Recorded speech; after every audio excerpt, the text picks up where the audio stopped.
வீட்டில் கொஞ்ச நேரம் அவரோடு நல்ல அபிஷேகத்துக்குள்ள போக தொடங்கும் போது நிப்பாட்டாதீங்க. இங்கே தான் நீங்கள் செய்கிற தவறு. ஒருவேளை உங்களை கர்த்தர் அபிஷேகிக்க அல்லது உங்களுக்கு ஒரு காரியத்தை செய்ய போகும்போது தான் காணும் இனி ஜெபிச்சது காணும், எலும்பு எலும்பு எலும்பு எலும்பு என்று உள்ளான மனம் சொல்லும். இல்லை இல்லை,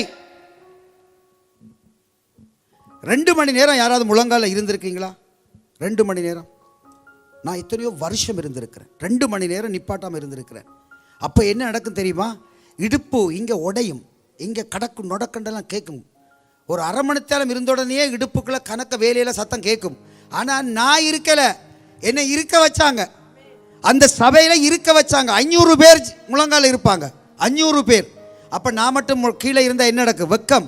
அதனால் பழக்கினாங்க. இப்போ நாங்கள் அந்த மாதிரி நான் முழங்கால இருந்து ஜெபம் பண்ணுறதுக்கு எனக்கு கர்த்தர் கிருபை தந்திருக்கிறார். ட்ரைனிங், பயிற்சி செய்யலை. ஜெபிக்கும் போது இடையில எழும்பாத, கர்த்தரோடு நேரம் செலவழிக்கணும். அந்த இடுப்பு முறிஞ்சா பரவாயில்ல, சாக மாட்டோம். அதான் நேற்று ராத்திரி இரவு கூட்டத்தில் சொன்ன, உயிரை கொடுத்து ஜெபி ஐயா. எனக்கு உண்மையா வேதனை. ஒரு கர்த்தருக்காக ஜெபிக்கிறது கூட வாய் கட்டப்பட்டிருக்கு. ஜெபிக்க முடியல. யாருக்கு? கர்த்தருக்காக நில்லுங்க. எந்த மனுஷனை பார்க்க கூடாது. இந்த பிரசங்கத்துக்கு பிறகு நீங்க யாராகிலும் கூட்டங்களுக்கு வராமல் இருந்தீங்களா இருந்தா கர்த்தருக்கும் நீங்களும் மனுஷனை பார்க்காதீங்க. மனுஷனால விடுதலைப்படுத்த முடியாது. நம்முடைய தலைமை போதகருக்குரிய கனத்தை நாங்கள் அந்த இடத்துக்கு மேலே வச்சிருக்கணும். ஆனால் அவரை பார்த்து சபைக்கு வரலாமா? அவரை பார்த்து கொண்டு சபை அவர் நின்றா வர வேணும், இல்லாட்டி வரக்கூடாதுன்னு இருக்கலாமா? கர்த்தர் கணக்கு வைப்பாரே. கர்த்தர் 2வது அதிகாரத்தில் ஒரு வசனம் சொல்லுகிறது, தனக்கு பதில் கிடைக்கும்படி அவருக்கு ஒன்றை முந்தி கொடுத்தவன் யார்?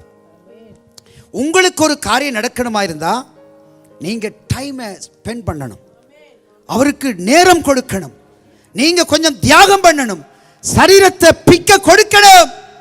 எங்களுக்காக அடிக்கப்பட்டாரே ஐயா, எங்களுக்காய் காயப்பட்டாரே, எங்களுக்காய் தன் சரீரத்தை பிக்க கொடுத்தாரே, அதை நாங்க செய்யாம இருக்க முடியுமா? அவர் எங்களுக்காக இந்த பாடுகளை அனுபவித்தார் அல்லவா? ஓகே, அடுத்த காரியம், இருபுறமும் கருக்குள்ள பட்டயமும். வாசிங்கம்மா. இருபுறமும் கருக்குள்ள பட்டயத்திலும் கருக்கான எந்த இருபுறமும் கருக்குள்ள எந்த பட்டயத்திலும் கருக்கானதாயும் ஆத்துமாவையும் ஆவியையும். ஆமென் ஆமென் ஆமென். சுருக்கமா சொல்கிறேன், சீக்கிரமா சொல்கிறேன். ஆத்துமாவையும் ஆவியையும். ஆத்துமா என்றால் என்னது? ஆத்துமா வெளியேற பெற்றது. நாம மரிச்ச உடனே நம்முடைய ஆத்துமா எங்க போகிறது? அவரிடத்துக்கு போகிறது. அந்த ஆத்துமா உயிர்ப்பிக்கப்பட வேண்டும், அந்த ஆத்துமா பலனடைய வேண்டும், அந்த ஆத்துமா பலப்பட வேண்டும், அந்த ஆத்துமாவில் தைரியம் உண்டாக வேண்டும், அந்த ஆத்துமா ஆறுதல் அடைய வேண்டும். அதே போல ஆவி உற்சாகம் உள்ளதுதான், ஆனா மாம்சம் என்னது? பலவீனமானது. நாம ஆவியில ஜீவிக்க வேண்டும், ஆவிக்குள்ளாக வேண்டும், ஆவிக்குள்ளாக இருந்து கர்த்தரை தரிசிக்க வேண்டும்.